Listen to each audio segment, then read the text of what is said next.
I had barely set foot outside my truck when a thunderous blast shattered the calm, followed by a piercing shriek slicing through the still lake air like an emergency siren. A woman stood at the end of the gravel road, ankle-deep in mud, waving a clipboard like it was a badge of authority. Section 4.7 violation.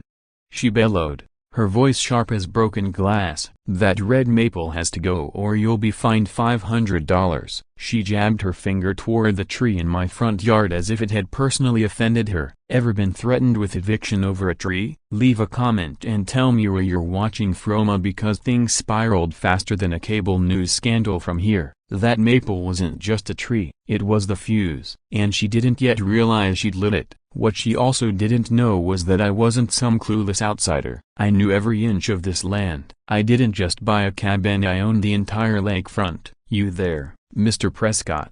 She shouted, storming up the gravel path, her curls, wild and blonde, bounced with every emphatic gesture as she waved the clipboard like it was holy scripture. That red maple is a clear violation of Section 4.6.7 of the Willow Guidelines. All visible trees must be oaked to preserve the visual harmony of our community. I turned slowly, steam rising from the coffee in my hand, and met the walking hurricane advancing toward me. This had to be Loretta Vancia, the infamous HOA president my realtor had mentioned in passing.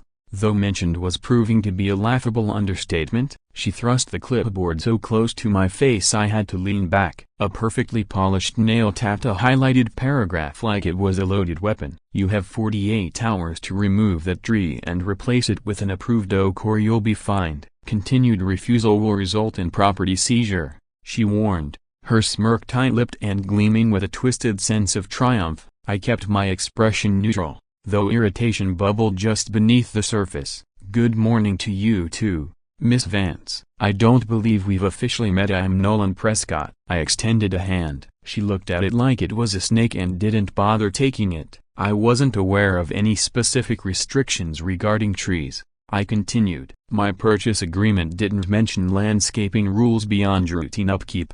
I took a slow sip of my coffee, not giving her the satisfaction of rattling me. Behind me stood the cozy two-bedroom A-frame cabin with its weathered cedar siding. It had been love at first sight, of the perfect getaway after years spent hopping between construction jobs. That maple tree, it was healthy, mature, and offered just the right kind of shade for peaceful evenings on the deck, watching the lake catch fire with sunset. Could you show me where in the documents I signed it says anything about this restriction? I asked. Her smile twitched before she quickly regained her composure. It's in the HOA bylaws.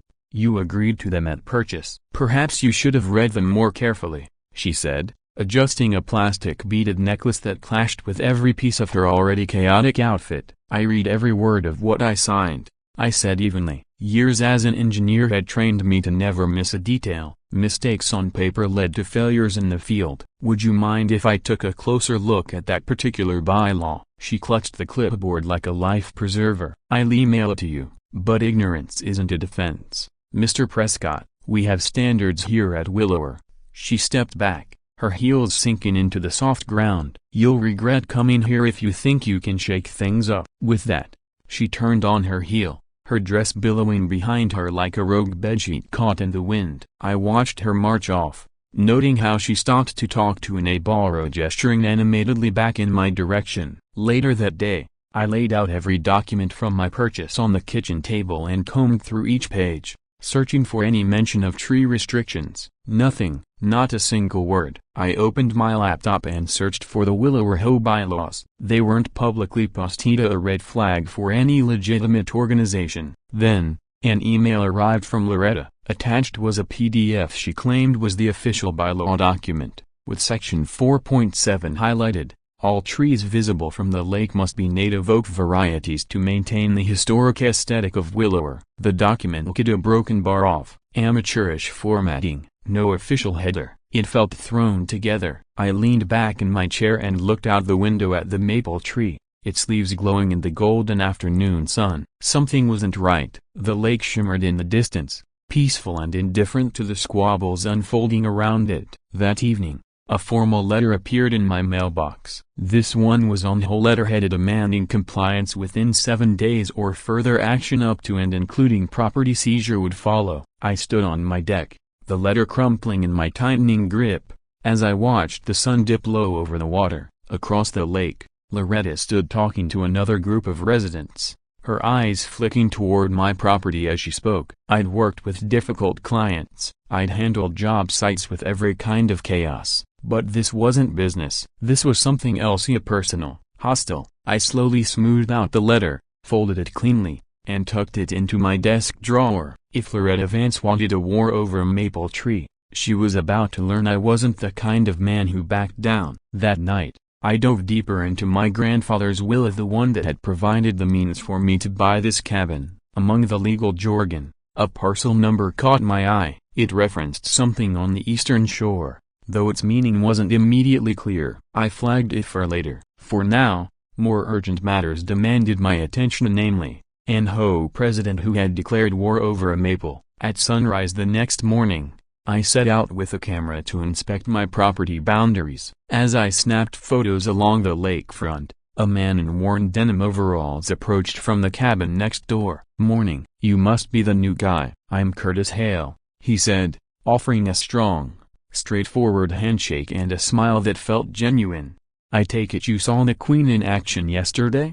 he added, chuckling. I laughed. "That's one way to put it. She seems fixated on a particular tree." Curtis leaned casually against a nearby birch, arms crossed. "Been here 15 years. Never heard of any oak-only rule until Loretta got control of the HOA 3 years back. Since then, she's been rewriting things to suit her vision." He lowered his voice even though we were alone. "Between us, she used to run a gardening blog, tried to become some sort of landscaping guru, but her advice killed more plants than it saved. These days, she channels all that frustration into her little empire here." That explained a few things but also raised new questions. "Why target me? I just moved in." Curtis shrugged and adjusted his cap. "Your spot's prime real estate, best view on the lake. Word is, there's an investor sniffing around, trying to buy up lakeside properties. Loretta gets a finder's fee for any deals she helps make happen. She's also convinced the resort across the lake is sending in spies to sabotage the HOA." I raised an eyebrow. "You're serious?"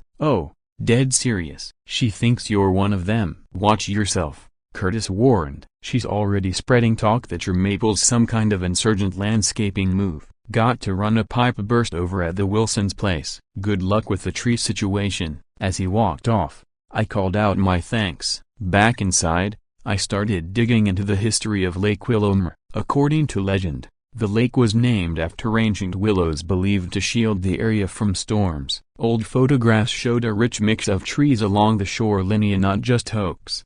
That lore contradicted everything Loretta was claiming. Around midday, the cabin abruptly went dark, the fridge silenced, and my laptop switched to battery. Assuming a power outage, I stepped outside only to see that every other cabin still had electricity. A text popped up on my phone from an unknown number. "Electrical maintenance required on your line. Service will resume after inspection. Willower Home Management." I didn't need my engineering background to know this wasn't routine maintenance. It was deliberate. A quiet attempt to push me out. Luckily, I had packed a backup generator for remote work emergencies. While setting it up behind the cabin, I noticed Loretta watching from the community dock. Her clashing outfit stood out even from a distance. When she saw me looking, she spun around and nearly tripped over a loose plank in her hurry to disappear. The generator would keep me operational, but it came at a cost of fuel, noise, inconvenience. That evening,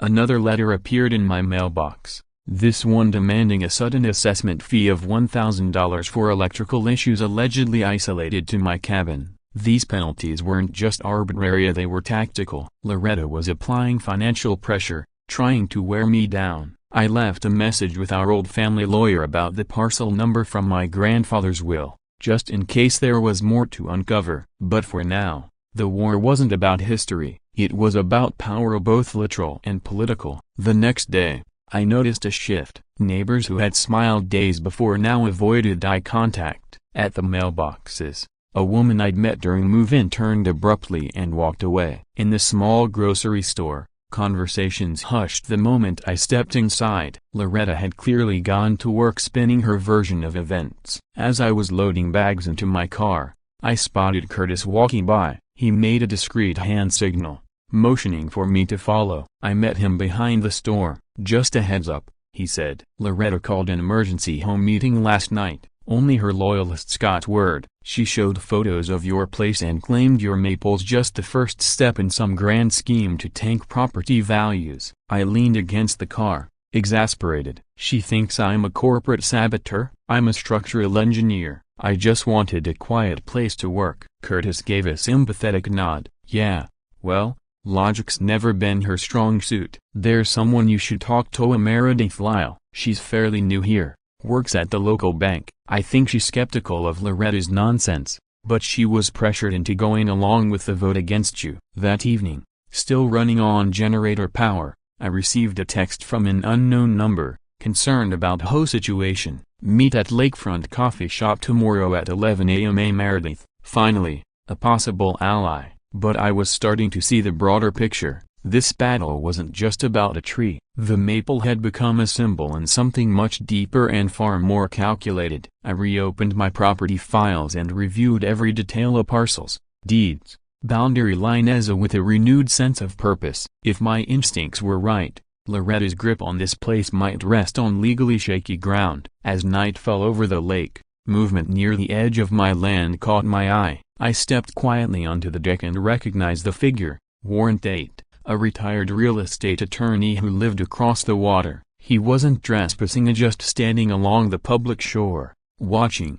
When he noticed me, he lifted his hand in a quiet wave, then pointed toward the distant county office building before turning and walking away. The message was subtle, but clear. It had become clear. The truth I needed lay in official documents. Tomorrow, I'd go searching for answers. The county records office was tucked inside an aging brick building that looked like it hadn't seen an update since bell-bottoms were in style. Inside, the scent of old paper and must filled the air. A clerk helped me track down the property files for Lake Willowmere. "These go back a long way," she said, sliding a heavy binder onto the counter. "Not many folks interested in the old parcel maps anymore." I thanked her and found a quiet table. Methodically, I began photographing every relevant page. The records revealed a tangled history of Lake Willowmere, the original land plots, their subsequent divisions, and a maze of boundaries that didn't quite align with what the current HOA claimed to oversee. The biggest revelation? There was no legal record of a homeowners association with actual authority over the properties surrounding the lake. I didn't fully grasp every detail yet,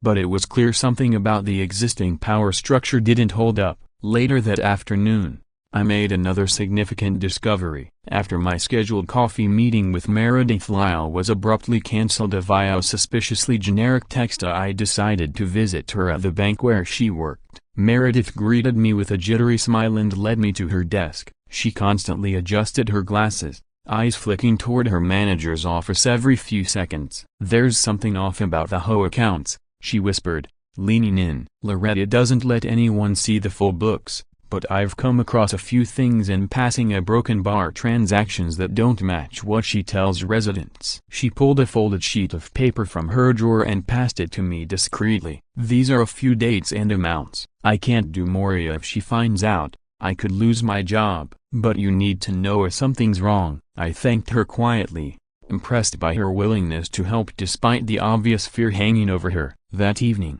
an home meeting was scheduled at the community boathouse. I hadn't been officially invited, and no surprising, but Curtis had tipped me off. I decided to attend anyway, dressing in a navy sweater and dark khakis. In a community that favored flip-flops and tank tops, the look was intentional. My entrance drew immediate silence. Loretta, presiding at a folding table at the front of the room, nearly dropped her gavel when she saw me. Her floral dress looked even louder under the harsh fluorescent lights, and her hair was a storm of tangled curls. "Mr. Prescott," she said stiffly, recovering her composure, "this is a private meeting for home members in good standing. Given your current violation status, I'll have to ask you to leave." I offered her a polite smile and took a seat in the back row. "Actually, Miss Vance, I'm a property owner at Willowmere. I have every right to attend." "Please, Don't let me interrupt. The discomfort on her face was immediate. Loretta resumed the meeting,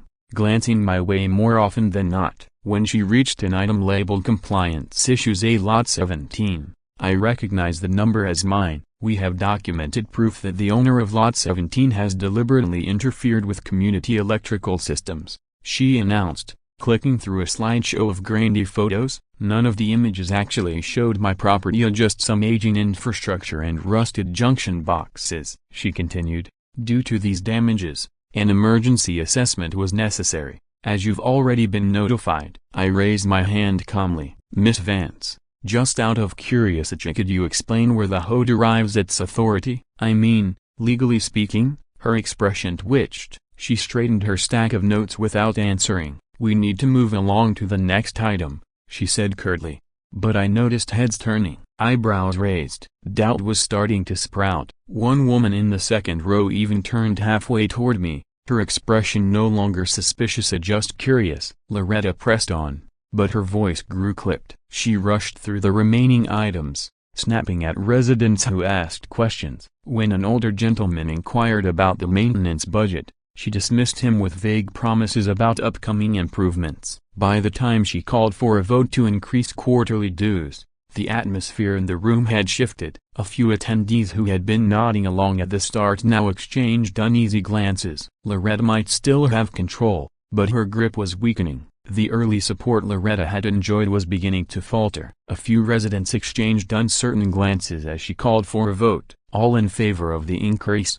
She prompted, voice tight. Fewer hands rose than she'd clearly anticipated. Motion carries, she announced quickly. Too quickly, I thought. There was no count, no confirmation, just a declaration. Then, with a sharp rap of her gavel, meeting adjourned. She gathered her papers in a flurry, eyes darting away from the residents filing out. Several paused to speak to me in hushed tones. Among them was Warren Tata, the retired attorney I'd once noticed observing my cabin from a distance. Interesting meeting, he said dryly, his silver hair catching the overhead lights. You might want to take a look at the original property covenants. 1953. They override anything your HOA claims. He handed me a business card, a phone number scribbled neatly on the back. Call me if you want the historical context. As the room emptied, Loretta remained at her table, furiously typing on her phone. Her gaze flicked up now and then, each time aimed at me with a little more venom. I gathered my materials and stepped outside, sensing for the first time a real shift in momentum. But I knew this wasn't over, not yet. The next morning, my cabin looked like it had been hit by a bureaucratic hurricane. Bright violation notices had been posted on every visible surface, not just for the tree this time, but for my fence, my windows, even the color of my siding, none of which had been mentioned before. I began peeling them off, photographing each one first for documentation. Curtis appeared from the trail near his cabin, shaking his head. Loretta and her so-called enforcement team were out here before sunrise, he said, helping me tug down a notice posted unusually high on my wall. Just her and that contractor who's always sniffing around for renovation gigs. He lowered his voice. Word is she's threatening to sue you for defamation after what went down last night. But people are talking now. You've got folks thinking. I nodded, grateful for the reinforcement. That's all I want, for the truth to come out before any more harm's done. Back inside, I was just settling in when an email notification lit up my screen. Subject line, cease and desist, a final warning. Loretta was escalating. But so was I. I'd already begun drafting a formal records request, demanding the HOA's financial disclosures and any documents outlining its legal authority. This was a chess match and I was about to move my queen into position. The cease and desist itself was a mess, drenched in pseudo-legal jargon. It accused me of slander and spreading falsehoods about the legally established Willamere Homeowners Association. It threatened legal action if I didn't retract my statements. I forwarded it to a lawyer friend for review. His response was quick and blunt. This wouldn't survive 5 minutes in court. No specific defamatory claim, no proof of damage, and it's not even from an attorney. Classic intimidation tactic. Feeling emboldened, I sent off my formal records request via certified mail. Loretta would have to sign for it herself. Meanwhile, I dug deeper into the documents Warren had mentioned. The 1953 covenants were eye-opening. They laid out a straightforward, neighborly agreement: maintain the lake, respect property lines, and keep noise to a minimum. Nothing like the exhaustive, oppressive regulations Loretta had been wielding. More importantly, the covenants stipulated that any community organization must be approved by a 75% vote of property owners and legally registered. Nothing in the public record suggested that had ever happened. As I compiled my findings, a new notification popped up on my screen. A local business journal had just published an article featuring of all people Loretta Vance. The headline was glowing: "Revitalizing Willower Lakefront, an interview with Loretta Vance." The piece described grand redevelopment plans. Loretta spoke of elevating the Willowmere experience and hinted at discussions with investors. Suddenly, Curtis's tip about outside interest didn't seem so far-fetched. Later that afternoon, I heard a soft knock on my front door. Meredith Lyle stood there, visibly tense, glancing behind her as though being followed. "I didn't cancel our coffee," she said in a rush as I let her in. Loretta intercepted the message. "She's been monitoring anything connected to you." Inside, Meredith sat on the edge of my couch cushion, still looking ready to bolt. "There's something else you should know," she said. "Loretta found that article from Colorado, the one about the illegal HOA you exposed." I blinked. "That was years ago, and entirely unrelated." "She's convinced you're some kind of professional HOA saboteur," Meredith continued. "She's been telling people you're working for Lakeside Haven Resort, trying to tank property values so they can swoop in and buy everything." I nearly laughed. Edith then stopped. Loretta didn't need her claims to be true, just believable enough to spread fear. "She's going all in,"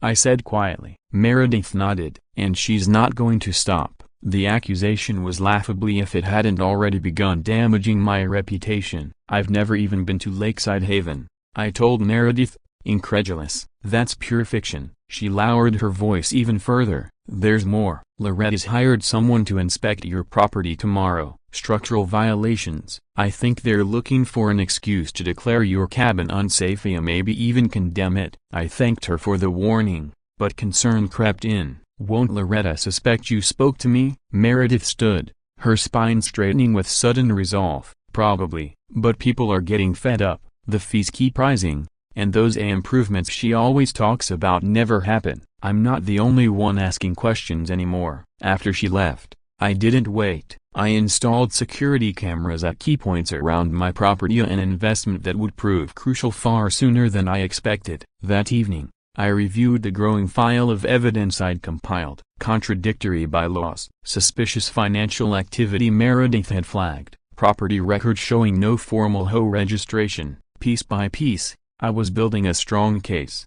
But I knew facts alone wouldn't sway a community conditioned by years of intimidation. I needed a strategy, something persuasive enough to break through the fear Loretta had cultivated. As I mulled over options, a new email arrived, a community-wide invitation to an emergency safety briefing, scheduled for the day after tomorrow. Signed by Loretta, it warned residents about concerning behavior by new individuals threatening our Willower values. A not-so-subtle attack. She was preparing her counterattack, so I decided to host my own meeting. But if I was going to counter her narrative, I needed something stronger, evidence that was indisputable. The cameras were live. My files were in order. I'd even spoken with the utility company about the strange blackout the night of the tree incident. Now, I just needed Loretta to make her next move. That night, she did. A car crept past my cabin, headlights off. My camera caught the license plate, registered to Loretta Vance. Surveillance. She was scouting for tomorrow's inspection or plotting whatever violation they planned to discover. I double-checked my camera angles,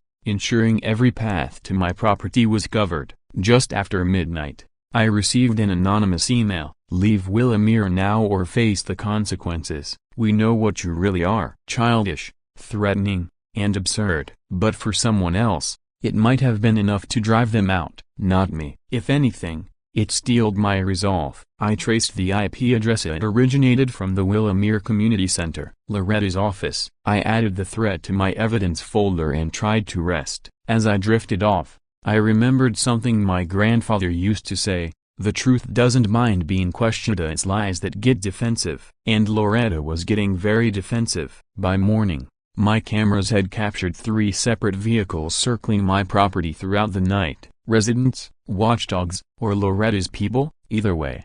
It was time. The so-called inspector arrived just after 9 a.m. He paced my property, clipboard in hand, glancing around before stopping at my fence. Then, as I watched in disbelief, he pulled out a crowbar and snapped a plank in half. I tried to be civil, I tried to be patient, but that moment changed everything. The camera captured it all. The inspector glancing over his shoulder, then deliberately damaging my property before photographing the destruction he had caused. I stepped onto the deck. Hey! Startled, he rushed to his truck and sped away without a word. 3 hours later, a violation notice appeared on my door. It cited my damaged perimeter fence as a safety concern and slapped me with a $2,000 fine for willful destruction of aesthetic continuity. The phrasing was surreal. I stood there, gripping the notice, shaking with quiet fury. The game had changed. By 5:30 that evening, my living room had been transformed into a makeshift meeting space. Chairs borrowed from Curtis and other neighbors were lined up in rows, facing a blank wall where I'd set up a projection display. A modest table of cookies and drinks sat near the door. I wore a navy sweater and dark jeans, a simple, casual, confident, a stark contrast to Loretta's usual manicured but chaotic presentation. People began arriving before 6 o'clock, cautious at first, then in small groups. By 6:15, 23 residents had packed into my cabin. Meredith was there, Curtis, Warren, and, to my surprise, Loretta herself.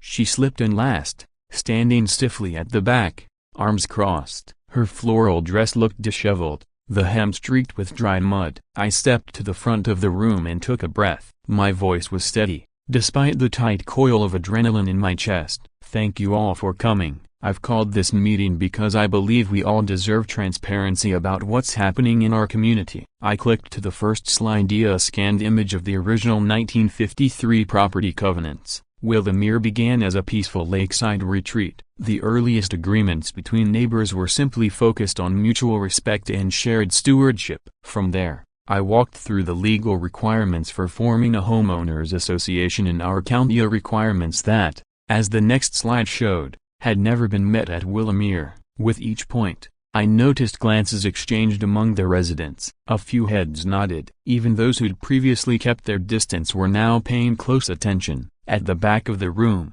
Loretta stood rigid, arms crossed tightly over her chest, expression unreadable. Methodically, I moved through the presentation. County records confirmed no formal HOA registration. Then I shifted to financial concerns, a discrepancy several residents had quietly shared with me. I displayed a simple bar chart comparing reported HOA income with actual community expenditures. No need to point fingers, the numbers spoke clearly. The gap between them was unmistakable. And many of the rules currently being enforced, I continued, have never been properly ratified by community vote, as required by state law. I advanced to a slide showing a series of bylaws changes, color-coded to highlight additions and alterations made over just the past year, none of them presented for resident approval. That was the breaking point for Loretta. She shoved away from the wall, face flushed. "This is slander," she shouted. "You're twisting documents to turn neighbors against each other." Her voice pitched higher.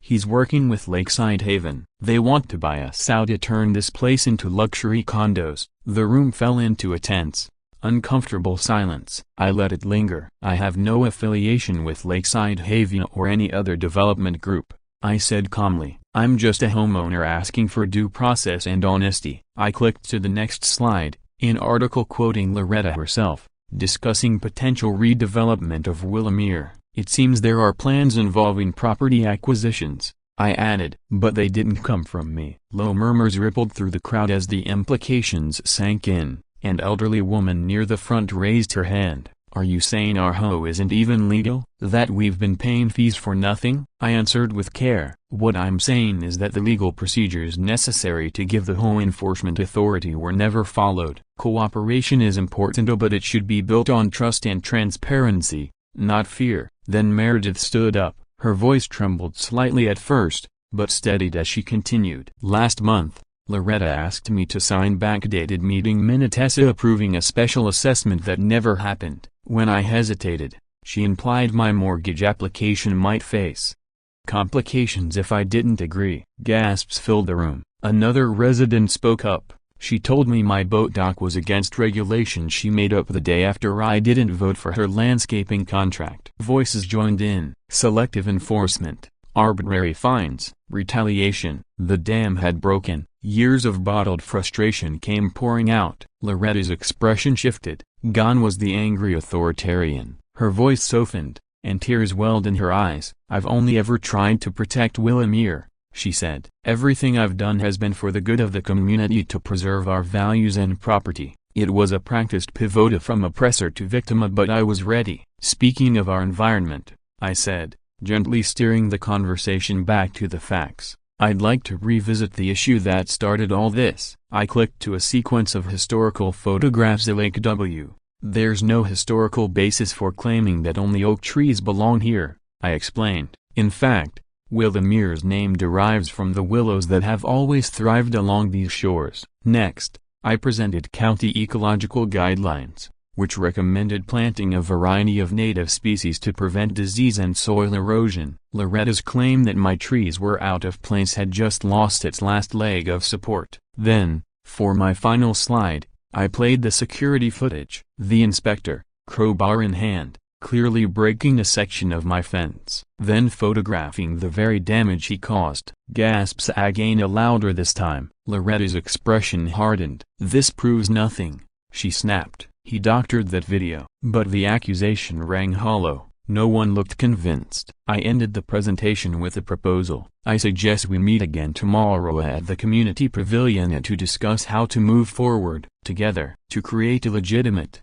transparent association that serves all residents fairly. Applause didn't break out, but the response was immediate. Several neighbors volunteered to help organize the next meeting. A few even offered to bring refreshments. Loretta slipped out while everyone was busy talking. Her departure went almost unnoticed except by me. Later, after the last guests had gone, I stepped outside onto my deck. The air was cool, the lake calm and quiet. For the first time in weeks, I let myself breathe deeply and without tension. I watched the moonlight dance across the surface of the lake. The meeting had gone better than I'd hoped. Most residents had expressed support for creating a legitimate, transparent community organization. My phone buzzed. An email from Loretta. Subject: This isn't over. I've invested too much in Willamere to let you destroy everything. You have 24 hours to retract your statements and leave, or face consequences. The threat didn't surprise me, but it still made my stomach tighten. Loretta wouldn't give up her power easily,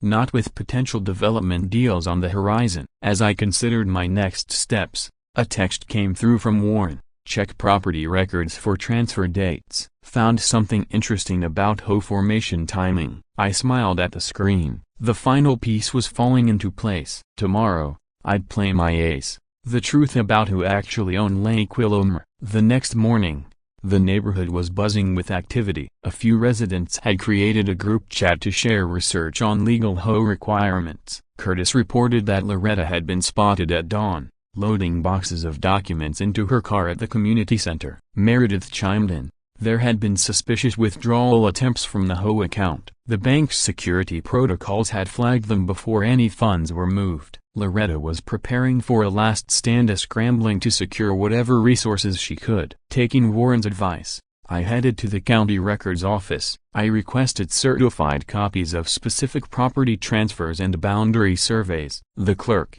now familiar with my repeated visits, gave me a knowing smile as she stamped the pages. Finding what you need, Mr. Prescott? Almost, I said. I think today will bring some much-needed clarity. That evening, I had scheduled a community-wide meeting at the lakefront pavilion, a neutral ground, belonging to no individual homeowner. Word had spread quickly, and even those who hadn't attended my earlier presentation were planning to show up. The future of Willamere's governance would be decided tonight. As I finalized my slides and organized the certified documents, my phone lit up with a new email alert. From Willamere HOA. To all residents except me. Subject: Emergency meeting. Immediate legal action required. Urgent. Legal counsel has advised immediate action regarding ongoing property violations. Emergency binding vote tonight, 5 p.m. at the community center. Mandatory attendance. Loretta was making a preemptive strike here, trying to hold her own meeting an hour before mine. Likely,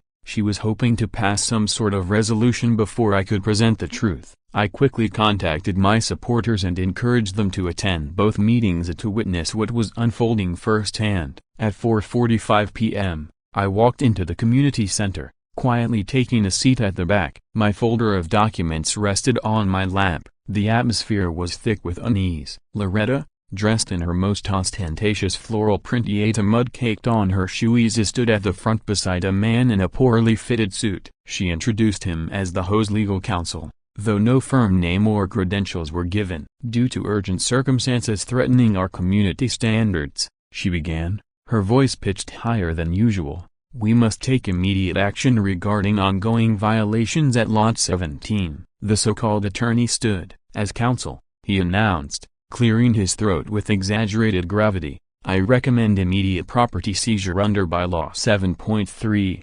subsection C, which allows for emergency action in cases of deliberate community disruption. Residents stirred in their chairs. Some looked puzzled. Others, plainly uncomfortable. Meredith raised her hand. Shouldn't we wait until the property owner has a chance to respond? Mr. Prescott isn't even here to defend himself. Loretta's jaw tightened. Mr. Prescott has been notified repeatedly of his violations. This matter cannot wait. It was time. Actually, I said, rising from my seat, I am here. A ripple of surprise passed through the room as heads turned to find me, and I have some information that everyone should hear before any votes are taken. Loretta's face turned crimson. This is a closed procedural meeting. You have no standing to speak. The attorney nodded in agreement, though he looked increasingly unsure. I kept my tone pleasant as I walked toward the front. Before any decisions are made, I think the community deserves to know the full story about the land in question. Curious murmur spread as I opened my folder and laid the first document on the table. You've heard a lot about HOA rules and authority, but let's talk about ownership specifically.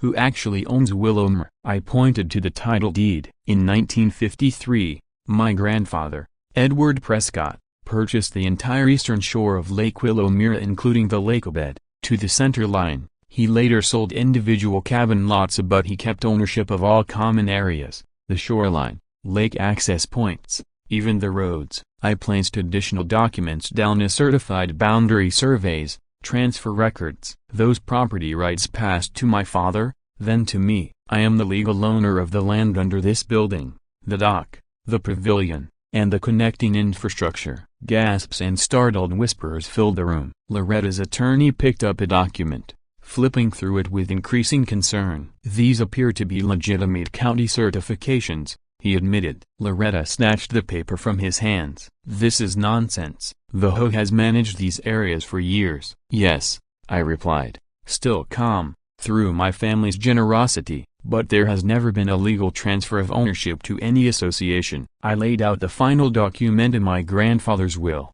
with the relevant section highlighted. Moreover, I added, I've confirmed with the state regulatory board, the Willowmere HOA has never been legally registered. It has no authority to enforce rules, collect dues, or issue fines. It has, in effect, never existed as a legal entity. The room fell silent, blanketed by the weight of revelation. Years of fines, assessments, and roulette all built on a legal fiction. And Loretta broken bar cracked. You're lying. This is all a setup to destroy everything I've built. Loretta shrieked, her voice cracking as she flailed her arms in outrage. I've protected Willowmere. I've kept our standards high, preserved property values.